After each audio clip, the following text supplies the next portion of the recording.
Ils s'étaient emparés de la capitale il y a 1 an. Les talibans sont toujours là, omniprésents dans les rues. Cheveux longs, barbe fournie et armes à la main. Leur priorité, c'est la sécurité. Leur ennemi, c'est plus que jamais Daesh, qui multiplie les attentats meurtriers, comme dans ce quartier, il y a quelques jours. Alors à ce carrefour du centre-ville, un groupe de talibans nous explique que rien n'échappe à leur vigilance. On observe toutes les voitures et si on remarque quelqu'un qui a l'air suspect, on l'arrête et on vérifie tout. On fait aussi très attention aux engins explosifs qui peuvent être cachés tout autour. Le bien-être des Afghans n'est pas la première préoccupation des talibans. Pourtant, le pays s'enfonce dans la crise humanitaire, malgré l'aide internationale qui revient. Mais au compte-gouttes. Ce matin, dans le quartier de Khoula Chakan, les distributions de nourriture sont prises d'assaut. Ici, c'est le Programme alimentaire mondial qui distribue de l'aide aux habitants de ce quartier. Mais cette aide va directement aux familles pour que les talibans n'en profitent pas. Ces femmes, dont la plupart sont voilées intégralement, comme l'exigent les talibans, attendent leur sac de farine et de lentilles depuis de longues heures. Salam alaikum.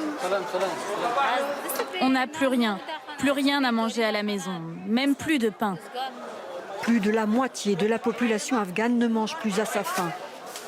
Rouia nous explique que son mari n'a plus de travail depuis le retour des talibans. J'ai supplié cette association pour obtenir de la nourriture. C'est très difficile. Vous savez, il y a de plus en plus de familles qui sont obligées de vendre leurs fillettes pour survivre, ici et dans les provinces. Les enfants sont les premières victimes de cette crise humanitaire. On en voit de plus en plus qui travaillent dans la rue, comme ces fillettes.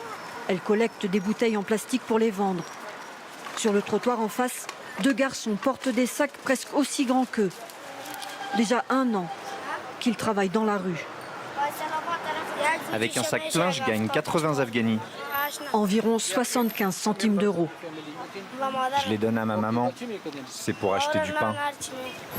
Moi, je préférerais aller à l'école. Des millions d'Afghans vivent désormais sous le seuil de pauvreté. L'Afghanistan, qui vivait sous perfusion de l'aide occidentale, a perdu 80% de ses revenus. Sur ce marché, on trouve toutes les denrées, mais personne n'achète. Les sanctions internationales ont stoppé l'activité économique et les talibans semblent incapables de la relancer. Devant son atelier, Akif est désespéré. Avant, je fabriquais 50 portes et jusqu'à 150 fenêtres par mois. J'avais une quinzaine d'employés. Je les ai tous renvoyés, je ne pouvais plus les payer.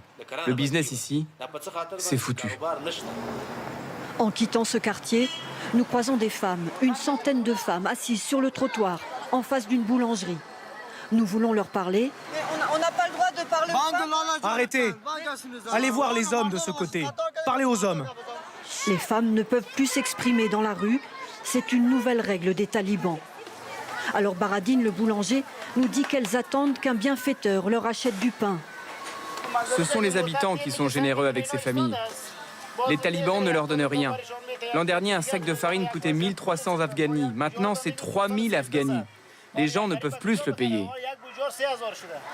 Un client charitable arrive et distribue des pains à ces familles.